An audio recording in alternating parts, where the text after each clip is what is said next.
Anak-anak, bagaimana kabarnya pada hari ini? Baik, Bu. Baik, Bu. Alhamdulillah, sudah siap ya untuk mengikuti pelajaran IPA bersama Ibu? Sudah.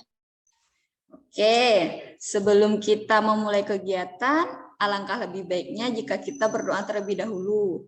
Berdoa menurut agama dan kepercayaannya masing-masing, berdoa dimulai.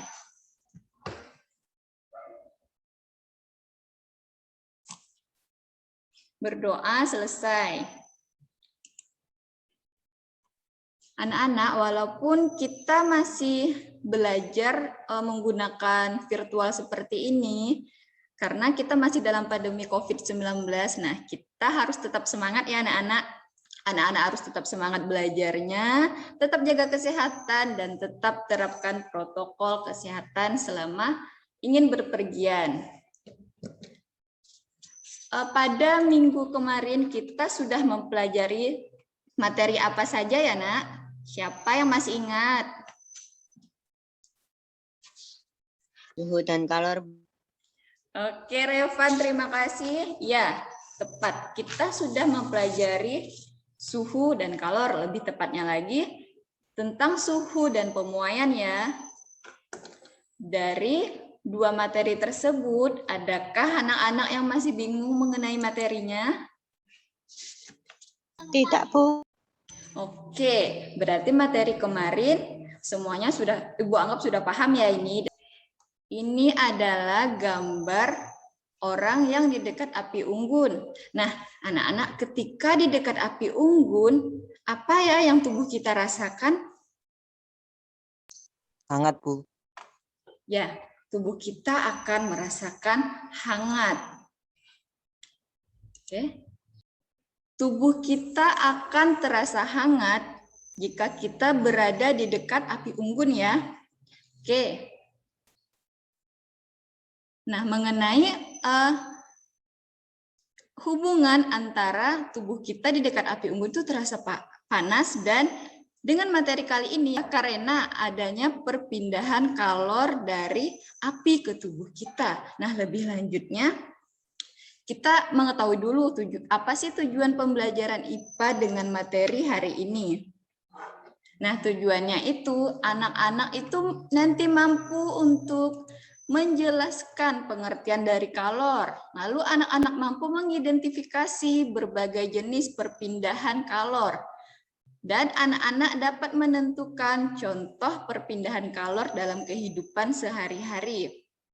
Selanjutnya, anak-anak mampu menganalisis perpindahan kalor secara konduksi dan konveksi.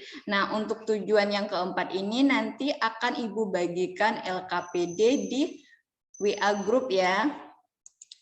Nah, anak-anak kemarin kan Ibu sudah membagikan link nih. Apakah sudah anak-anak pelajari mengenai link tersebut? Sudah. Ya. Oke, kita lanjut. Nah, anak-anak amati gambar berikut. Ini gambar satu, yaitu ketika kita membuat air hangat, baik itu susu, teh, atau kopi. Nah, tangan kita ini nanti akan merasakan hangat kan anak-anak? Lalu, pada gambar yang kedua, ketika di dekat api unggun, seperti gambar yang Ibu share yang pertama tadi, yaitu tubuh kita akan merasakan hangat. Nah, kenapa ya pada gambar satu ini tangan kita yang memegang sendok untuk mengaduk minuman hangat ini juga terasa hangat. Nah, karena adanya perpindahan kalor dari air hangat ini ke tangan kita. Lalu pada gambar kedua adanya perpindahan kalor dari api ke tubuh kita. Mengapa hal itu bisa terjadi? Nah, anak-anak akan kita bahas lebih lanjut pada pembahasan berikutnya. Oke, topik pembelajaran kita yang pertama tentunya pengertian kalor. Nah, sebenarnya kalor itu apa sih anak-anak? Ayo, siapa yang mau menjawab? Energi panas yang berpindah. Ya, tepat sekali. Energi panas yang berpindah. Ada lagi teman-teman yang mau melengkapi apa itu kalor? Apa sih sebenarnya kalor itu, Bu? Nah, tepat sekali kata Nak Devika tadi bahwa kalor itu adalah bentuk energi yang berpindah dari benda yang bersuhu tinggi ke benda yang bersuhu rendah. Kita lanjut. Perpindahan kalor itu ada berapa sih, Bu? Nah, perpindahan kalor itu ada 3 anak-anak. Yang pertama konduksi, yang kedua konveksi, dan yang ketiga radiasi. Nah, konveksi ini merupakan perpindahan melalui suatu zat tanpa disertai perpindahan bagian-bagian zatnya. Nah, maksudnya itu ketika perpindahan kalor itu terjadi, nah partikel-partikel yang ada itu dia tidak ikut berpindah. Contohnya, ketika mendekatkan logam kepada api, nah kan kita dekatkan nih ujungnya ke api, lalu ujung satunya ini kita pegang menggunakan tangan. Nah, maka energi panasnya akan berpindah dari bagian yang ini ke bagian dekat tangan kita, sehingga tangan kita itu merasakan panas. Lalu contoh yang kedua itu ketika menyetrika baju. Nah, ketika menyetrika baju ini kan dia adanya energi panas kan dalam setrika setelah kita colokkan pada aliran listrik. Nah, ini merupakan perpindahan kalor. Nah, kalornya itu ada pada setrika yang berpindah ke baju kita. Sehingga baju kita ini dapat menjadi rapi. Seperti itu. Lalu berdasarkan daya hantar panasnya, dibedakan lagi nih menjadi 2, yaitu konduktor dan isolator. Nah, siapa yang tahu apa itu konduktor, anak-anak?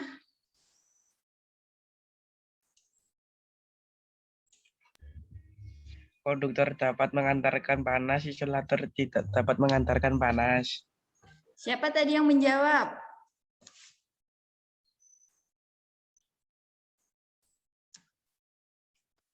Siapa tadi yang menjawab ya, Nak?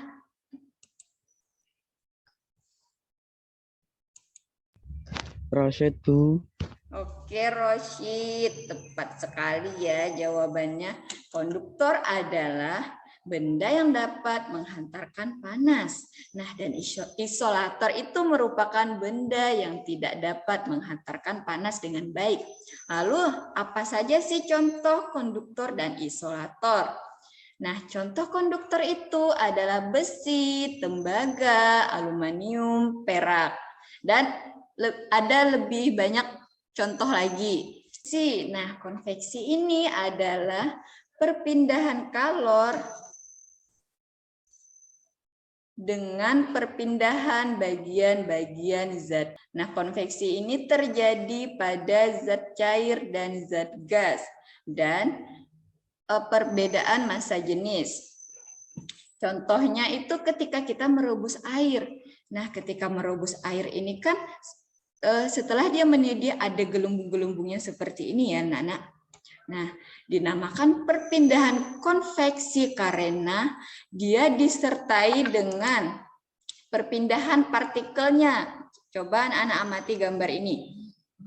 Nah, ini kan gelembung-gelembungnya naik ke atas, lalu kembali lagi ke bawah. Nah, ini yang menandakan partikel-partikelnya itu berpindah karena pada bawah ini suhunya dia lebih hangat atau lebih besar ya, sehingga dia bukan lebih besar. Dia massa jenisnya lebih kecil sehingga massa jenis yang kecil ini dia akan naik ke atas dan massa jenis yang di atas itu airnya masih belum hangat ya. Lalu dia massa jenisnya itu besar dan dia akan turun ke bawah. Nah, akan seperti itu kegiatan air mendidih berulang-ulang ya anak-anak, partikelnya akan terus bergerak. Lalu contoh selanjutnya itu ada ketika adanya angin darat dan angin laut. perpindahan kalor yang terakhir itu ada radiasi. Nah, radiasi ini adalah perpindahan kalor tanpa zat perantara. Contohnya, ketika matahari menyinari bumi, nah di bumi ini akan merasakan hangat. Kenapa merasakan hangat? Karena ini adalah perpindahan radiasi dan perpindahan ini tidak adanya perantara. Energi panasnya itu akan langsung mencapai bumi tanpa ada perantara. Lalu contoh yang kedua itu ketika kita mendekatkan tangan kita di dekat api unggun atau ketika kita berdiri di dekat api unggun. Nah, tubuh kita akan merasakan hangat. Itu merupakan peristiwa radiasi. Sampai di sini apakah bisa dipahami anak-anak? Bisa, Bu. Bisa, Bu. Nah, pemanfaatan kalor dalam kehidupan sehari-hari. Contohnya ada pada termos. Termos ini setrika. Yang ketiga ada panci dan yang terakhir ketika menjemur baju ya ini. Selanjutnya itu praktikum perpindahan kalor. Anak-anak sudah menyimak video percobaan yang Ibu lakukan kemarin kan? Sudah, Bu. Ya. Sekarang kita coba amati bersama kembali. Link video yang Ibu berikan itu ada 2 percobaan, yaitu konduksi dan konveksi. Nah, percobaan ini kenapa kepingan-kepingan lilin itu dapat terlepas dari sendok? Siapa yang mau menjawab? Ayo, siapa yang mau menjawab? Karena sendok adalah benda konduktor. Nah, karena sendok adalah benda konduktor, kata Nak Revan ya. Oke, siapa lagi yang mau melengkapi kenapa kepingan lilin ini dapat terlepas dari sendok?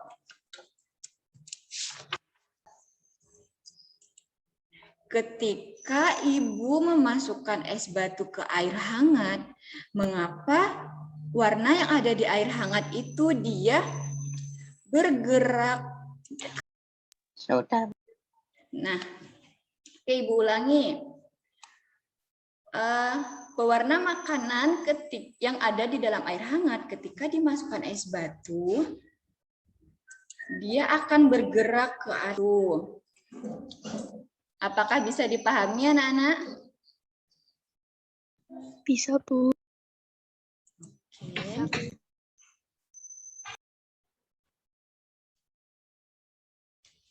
Anak-anak, apakah ada yang masih bingung mengenai materi kalor dan perpindahannya? Tidak, Bu. Tidak. Oke. Sudah paham semua ya? Nah, nanti Ibu akan menge-share lembar kerja peserta didik atau LKPD pada WA Group. Nah, anak-anak bisa melakukan percobaan yang sama dengan percobaan yang telah Ibu lakukan. Oke, terima kasih anak-anak. Nah, tadi Ibu sudah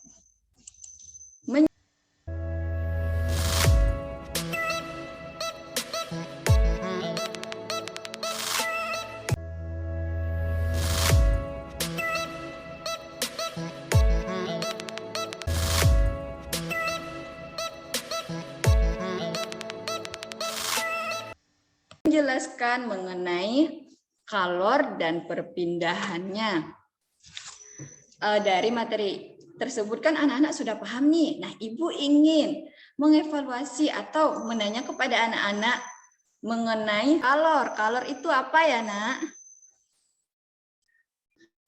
Kalor adalah bentuk energi yang bergerak dari suatu benda pada suhu tinggi ke benda pada suhu lebih rendah. Oke, luar biasa Nak Revan. Jawabannya sangat tepat. Nah, kalor itu merupakan energi yang berpindah dari benda yang memiliki suhu tinggi ke benda yang memiliki suhu yang rendah. Ya, sekarang perpindahan kalor itu ada berapa jenis? Siapa yang mau mencoba menjawab selain Nak Revan nih? Yang cewek dong, siapa?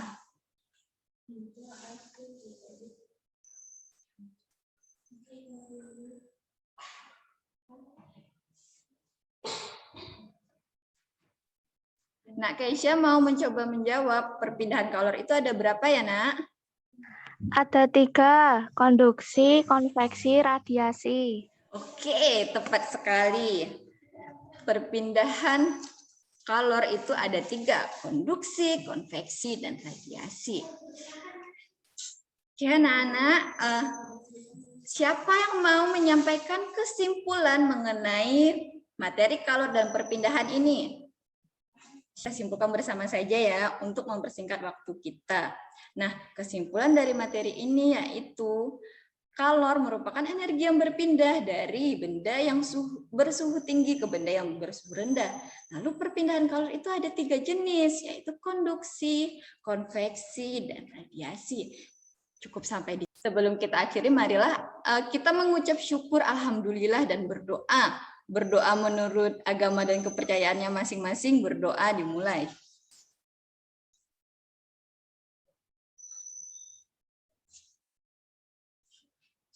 Oke, anak-anak, Ibu akhiri pembelajaran IPA. Wassalamualaikum warahmatullahi wabarakatuh. Anak-anak tetap semangat dan persiapkan untuk pelajaran selanjutnya. Waalaikumsalam warahmatullahi wabarakatuh. Silakan.